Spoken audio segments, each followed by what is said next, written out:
Hello friends, कैसे हो आप सभी। तो आज की इस वीडियो में स्टार्ट करेंगे एक नया क्वेश्चन जो रिलेटेड आपका यूपीएससी एग्जाम से, जो कि आपका जून 2024 में ये हुआ था अभी रिसेंटली। तो इसके ऊपर हम एक सीरीज चला रहे हैं, तो वो सीरीज आप देख लीजिए। ठीक है। तो आज का कोई रैंडम क्वेश्चन हमने पेपर से उठाया, तो वहां से ये क्वेश्चन निकल के आया कि रेफरेंस करो प्रधानमंत्री श्रम योगी मानधन योजना। तो ये योजना के बारे में आपको बताना है और कुछ स्टेटमेंट लिख दी गई है, तो इसके बारे में आपने डिस्कस करना है। तो पहले मैं आपको बता देता हूँ कि प्रधानमंत्री श्रम श्रम योगी, श्रम मतलब कोई काम करता है। काम कौन करता है? मजदूर करता है। तो लेबर के बारे में यहाँ बात होगी। ठीक है। ओके। और इसी को देखते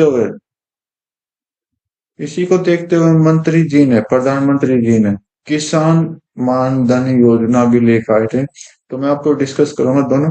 पहले इसको देख लो, प्रधानमंत्री श्रम योगी मानधन योजना कब बनी थी? ये आपकी बनी थी फरवरी 2019 में। ठीक है। राइट। जब स्टार्टिंग होने वाले थे नई लोकसभा के क्या होते हैं आपके, अरे क्या होते हैं ये चुनाव। ठीक है। इलेक्शन स्टार्ट होने से पहले इसको बना दिया था, और किसान को भी उसके पहले ही बना दिया था, क्योंकि उस टाइम, सॉरी, उसके बाद बनाया गया था किसान को। ठीक है। किसान को बनाया गया था आपको ये फेब में, तो लगभग 7 महीने के बाद, मतलब सितंबर 2019 में किसान मानधन योजना बना दी गई थी। तो दोनों में सिमिलरिटी कंडीशन थी। बाकी हम डिस्कस भी करेंगे उन पॉइंट्स के साथ। ठीक है। तो ज्यादा चेंजेस नहीं है। तो यहाँ पर बोला गया है कि कौन सी स्टेटमेंट ट्रू होगी आपके लिए। ठीक है। तो आप देखिए, फर्स्ट बोला कि जो एज है ग्रुप ऑफ एनरोलमेंट इस स्कीम में आने के लिए 21 से 40 है। नहीं भाई, 21 से 40 नहीं, आपकी 18 से 40 है। 18 से 40 है। 18 साल से लेकर 40 साल तक आप इसमें एनरोलमेंट कर सकते हो। ठीक है। तो ये तो अपना हो गया गलत, फर्स्ट चीज आपकी। और देखो, जो यहाँ श्रम योगी में हो गए ना पॉइंट, सेम काम आपके किसान में होंगे। ठीक है। बोला कि एज को स्पेसिफिक कंट्रीब्यूशन दिया गया मेड बाय बेनिफिशियरी। तो इसको एज को क्यों किया गया, तो यहाँ पे मैं आपको समझाना चाहूंगा। अगर आपकी 18 से 40 एज है और आप कुछ रुपए दे रहे हो, ठीक है, तो यहाँ से जैसे कि मान लो ये कितने साल हो गए? 22 साल। तो कुछ ऐसा पॉइंट मान लेते हैं, तो 22 गुना 2, अब देखोगे 44। राइट। अब मैं 18 ना दे के, लेकिन इन्होंने तो बोला कि भाई अगर आप 22 साल 2-2 रुपए दोगे तो 44 रुपए आपके बन जाएंगे। राइट। अब ये बोला है कि, अब बोला कि कोई एज स्पेसिफिक कंट्रीब्यूशन होनी चाहिए। तो 18 से 40 के बीच में आप कहीं पर कभी भी इसमें रुपए डाल सकते हो। अब मान लो कि आप कितने साल बचा दिए? 29 साल पे आ गए। तो अब कितने बचे यहाँ पर? 11 साल बचे। लेकिन रुपए तो आपने 44 ही ऐड करने हैं, तो आप क्या दोगे? 4 रुपए दोगे। ठीक है, हर बार। मतलब 11 पार्ट में, मतलब आपने इतने करने हैं तो इतने ही करने पड़ेंगे। ठीक है, चाहे आप कितनी भी साल में हो। तो ये आपका ठीक है भाई। सेकंड पॉइंट ठीक है। Minimum pension of 3,000। कम से कम पेंशन 3,000 की मिलेगी। कब मिलेगी? जब आप 60 साल के हो जाओगे। बहुत सिंपल सी बात है, और इन्होंने लिख भी रखा है 60 साल, ये भी ठीक है। Family pension is available to the spouse. Family की जो पेंशन रहेगी, स्पोज मतलब पति पत्नी, अनमेरिड डॉटर मतलब जो लड़की है। तो ये बात आपकी गलत है। इस स्कीम के अंदर ये कोई बात नहीं आती। जो काम करेगा उसको पैसा मिलेगा। ठीक है। तो सेकंड एंड थर्ड आपका राइट हो जाएगा, बाकी गलत है। ओके। और फर्स्ट हमने डिस्कस कर दिया से, और फोर्थ भी हमने डिस्कस कर दिया। क्योंकि पति पत्नी के लिए कोई स्कीम नहीं है, डॉटर के लिए भी कोई स्कीम नहीं है यहाँ पर इस कंडीशन में, श्रम योगी मानधन में। ठीक है। तो देखते हैं आज के को जो पॉइंट निकलेंगे। प्रधानमंत्री श्रम योगी मानधन योजना, जिसे हम बोलते हैं PMSYM। ठीक है। जो आपकी स्टार्ट हुई थी फेब 2019 में, याद रखना। ठीक है। प्रधानमंत्री किसान मानधन योजना, तो किसान क्या है, इसी को देखकर बनाया गया था, जो कि आपके सितंबर 2019 में बना था, ठीक है। राइट। तो ये एक ही साल में बना था, इसलिए याद रखना। ओके, तो आप पॉइंट्स काउंट कर लेते हैं इसके। तो प्रधानमंत्री श्रम योगी मानधन, जो कि क्या कह रहा है ऑब्जेक्टिव, इसका objective to provide a regular pension provide कराना होता है unorganised sector worker worker मतलब ऑर्गेनाइज सेक्टर क्या होता है, जो आपके जो ये क्या होते हैं गवर्नमेंट जॉब्स वगैरह, ये ऑर्गेनाइज होते हैं। अनऑर्गेनाइज जो आपके प्राइवेट सेक्टर होते हैं, जिसमें आपका रिक्शे वाला आ गया, मजदूरी करने वाला आ गया, तो ठीक है, इस तरह के वर्कर जो कि फाइनेंशियल सिक्योरिटी चाहते हैं कब, अपनी बुढ़ापा में, ठीक है। तो उसको पेंशन प्रोवाइड की जाएगी। टारगेट बेनिफिशियरी, तो बेनिफिट क्या मिलेंगे, scheme target worker in unorganised sector such as street vendor मतलब समझ गए, जो गलियों में घूमते हैं, रिक्शा चलाते हैं, जो मजदूर हैं, डोमेस्टिक मजदूर है, मतलब यहाँ बिल्डिंग वगैरह बनवाते हैं, ये घर का काम करते हैं, वो typical do not have stable income, जिनकी कोई इनकम नहीं है, जो कि अपने खुद काम करते हैं, ठीक है। ये नहीं कि किसी कंपनी में आप चले गए तो वहां पर तो क्या होती है, इनकम होती है भाई, 10,000 है तो 10,000 आपको मिलेगी, लेकिन इनके पास ऐसी कोई इनकम नहीं है, ठीक है। राइट। तो इनको क्या दिया जाएगा, एक सिक्योरिटी स्कीम होती है, सोशल सिक्योरिटी स्कीम है। एलिजिबिलिटी की बात करें तो यहाँ आपका 18 से 40 है, लेकिन क्वेश्चन में क्या था, 21 से 40 था, तो वो पॉइंट गलत है, ये आपका 18 से 40 होगा। और बोला कि मंथली इनकम 15,000 होनी चाहिए या फिर इससे कम होनी चाहिए, जब भी आपको इसके पेंशन का फायदा मिलेगा। Covered under should not covered under any statutory social security scheme like a employment provident fund, EPF. मतलब क्या है, मैंने आपको बताया था कि आप किसी कंपनी में जाओगे तो रोजगार मिलेगा, ठीक है, और रोजगार मिलेगा तो एम्प्लॉय होगा, तो एम्प्लॉय होने के बाद एक परमानेंट सैलरी आपकी हो जाएगी, और वहां से आपका पीएफ कटना स्टार्ट हो जाएगा। तो वो नहीं होना चाहिए national pension scheme. National pension scheme भी आपके पास नहीं होनी चाहिए, जैसे बुजुर्गों को मिलता है, ठीक है, हर महीने। एम्प्लॉयज स्टेट इंश्योरेंस कॉर्पोरेशन नहीं होना चाहिए आपके पास, जिसकी बाकी आप फुल फॉर्म भी देख सकते हो, ठीक है, अगर बाई चांस पूछ लिया जाए तो आप बता सको। कंट्रीब्यूशन की बात करें, ये जो बात हम कर रहे हैं ना, ये आपके एज इट इज कहाँ आने वाली है, किसान मानधन योजना में, ठीक है। डिस्ट contribution amount varies based on age, varies based on age, इसका मतलब क्या है कि आप जब भी अपना, देखो मैंने आपको बताया था कि अगर आपकी उम्र 18 से 40 है, याद करो ये एग्जांपल बताया था, अगर 22 साल है, अगर हर साल आप 2-2 रुपए दोगे तो 44 होगा, लेकिन आप 18 से लेकर 29 तक नहीं देते कुछ, 29 से 40 देना चाहोगे, तो आपका क्या करोगे, 11 साल रहेगी, तो आपने 44 रुपए ही देने हैं, जो कि परमानेंट है, तो कितने देने पड़ेंगे हर साल, 4 रुपए। तो इस तरह की कंडीशन आपको समझाई थी, बस वही है। वो ये तो जस्ट एग्जाम्पल है, लेकिन जो रियल मीनिंग है, इसकी जो रेंज है ना, वो 55 रुपए से 2,000 रुपए पर मंथ होनी चाहिए, ठीक है।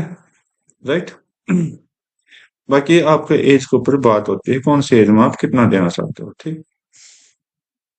जितना बड़ा होगे उतना ज्यादा इनकम देनी पड़ेगी, जितना कम रहेगा उतनी कम देनी पड़ेगी, ठीक है।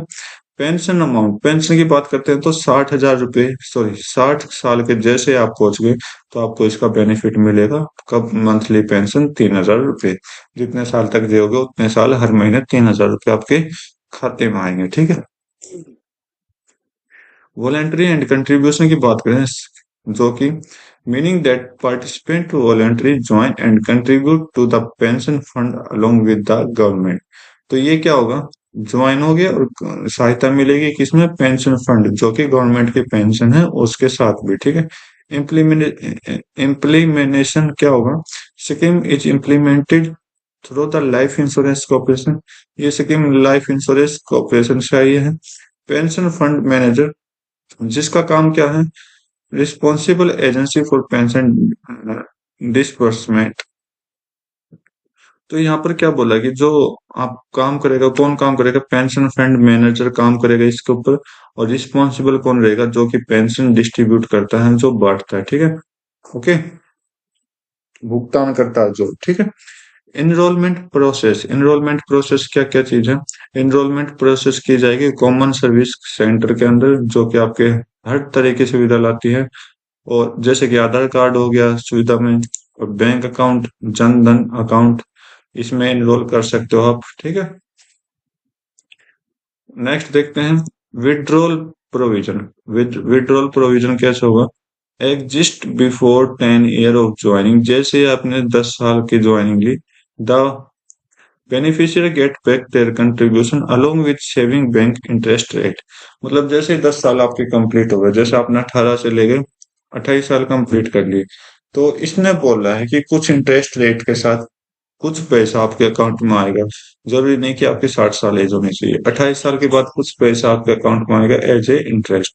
If they exit after 10 year, यदि तो वो 10 साल कंप्लीट होना चाहिए, लेकिन 60 साल के बाद, ठीक है, 60 साल के बाद ही आपको सुविधा मिलेगी। दे रिसीव, मतलब इसने बोला जैसे आप 28 साल के हो गए, ठीक है, तो मैंने तो आपको बता दिया इसका बैंक माना चाहिए, लेकिन ऐसा नहीं है। इन्होंने बोला कि 28 साल के जैसे आपने 10 साल इसमें इन्वेस्ट किए, फिर 11वें साल जैसे इन्वेस्ट करोगे, और उसके हर महीने पे आपको क्या मिलेगा? एक इंटरेस्ट मिलेगा। और वो इंटरेस्ट भी कब मिलेगा? जब आपको 60 साल पूरी हो जाएगी, और 3,000 के साथ साथ प्लस में कुछ रुपएज एक्स्ट्रा आपके अकाउंट में आएंगे, ठीक है। अलोंग विद एक्यूर्ड इंटरेस्ट एज, बोला कि विद एक्यूर्ड इंटरेस्ट, जो इंटरेस्ट बना उसके साथ, भाई पेंशन फंड के साथ 3,000 रुपये पेंशन फंड थे, और उसके साथ कुछ रुपए आपको मिल गए, ठीक। बेनिफिट्स ऑफ फैमिली, फैमिली के बारे में बहुत अच्छा है। अब फैमिली में देखो, जो क्वेश्चन था क्वेश्चन था कि पति पत्नी और डॉटर। अब बात वो कह देते हैं कि कब उसको फायदा मिल सकता है, मिलेगा, लेकिन डॉटर को तो मिलेगा नहीं, क्योंकि उसने डॉटर ऐड कर दिया। हम सपोज को काउंट कर सकते हैं।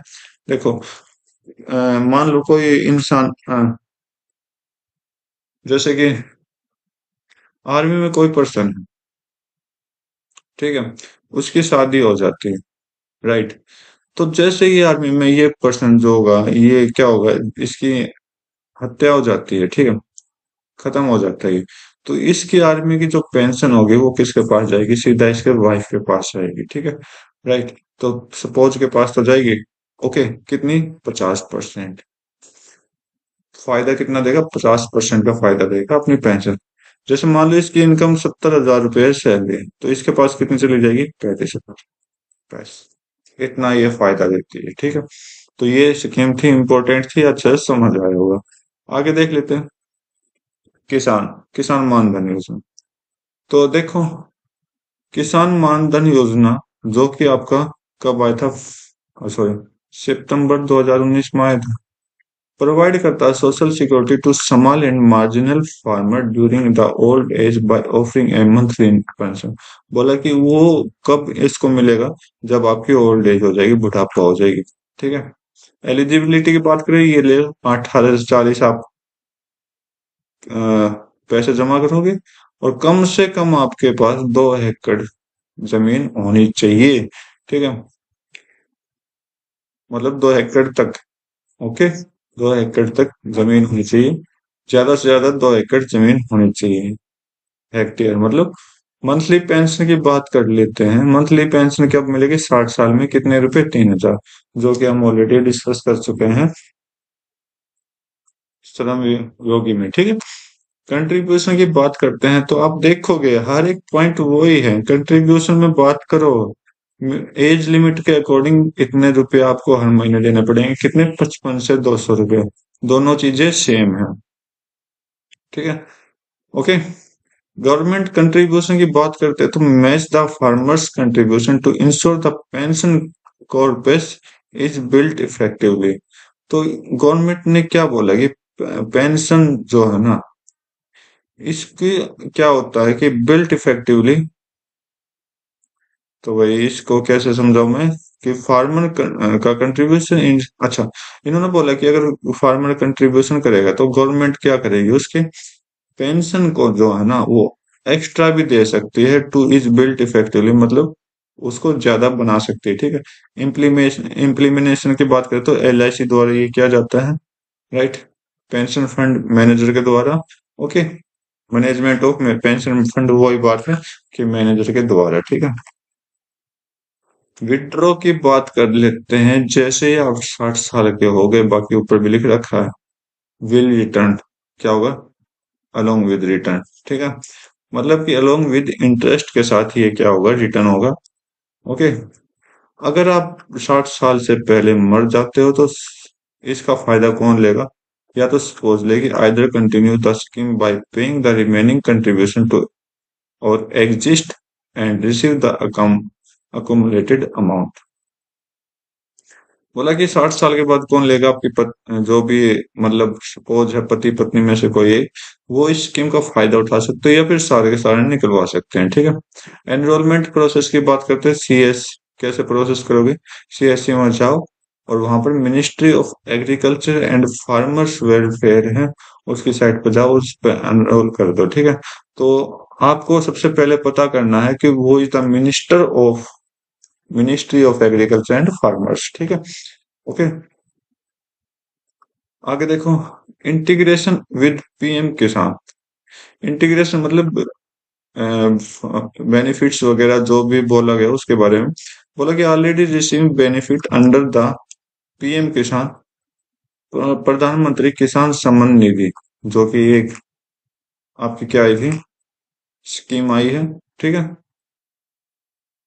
तो भाई अगर हम देखें तो पीएम किसान या फिर जो है सम्मान निधि, तो ये कब आया था? ये भी आपका फरवरी 2019 में आया था, देखो, फेब 2019 में आया था, ठीक है। Can opt to allow the government to use PM Kisan database for their automatic enrollment in PM KMY। तो PM KMY मतलब किसान मान धन योजना, और वो क्या है, किसान सम्मान निधि, ठीक है। अलग अलग चीजें हैं, वो याद रखना कि किसान सम्मान निधि आपका फरवरी 2019 में आया था, किसान मान धन योजना आपका सितंबर 2019 में आया था, ठीक है। जो कि एक प्रोसेस को फॉलो करता है, मतलब ऑटोमेटिक एनरोलमेंट अपने आप हो जाता है, ठीक है। फाइनेंशियल सिक्योरिटी की बात करते हैं तो रेगुलर इनकम पोस्ट रिटायरमेंट, ठीक है। The scheme aims to provide financial security and dignity to small and marginal farmer in their old age. तो इनकम पोस्ट रिटायरमेंट का मतलब क्या होता है? यहाँ पर किसानों से बात की है, कोई ऑफिसर वगैरह गवर्नमेंट पर्सन नहीं, इससे बात नहीं की गई। इसने बोला कि जैसे आप अ, अपने किसानी को छोड़ दोगे, तो वहां पर आपको क्या होगा, एक फाइनेंशियल सिक्योरिटी मिलेगी। चाहे आप छोटे हो, चाहे मार्जिनल, मतलब मीडियम, बड़े, कुछ भी हो, कि पुरानी एज में जैसे आप छोड़ देते हो वैसे बात की गई है। Improving there overall quality of life, कि आपके आगे की लाइफ को इम्प्रूव करने के लिए, ठीक है। तो ये 10 पॉइंट इसके थे और 10 पॉइंट हमने उसके डिस्कस किए, और उम्मीद करता हूँ आपको हर एक पॉइंट अच्छे से समझ आए होंगे और दोनों में सेम सिमिलरिटी अपने दिखी होगी, ठीक है। तो आज की वीडियो में बस इतना रखते हैं, मिलते हैं अपनी नई वीडियो में नए क्वेश्चन के साथ। तब तक के लिए थैंक यू और नेक्स्ट जय हिंद।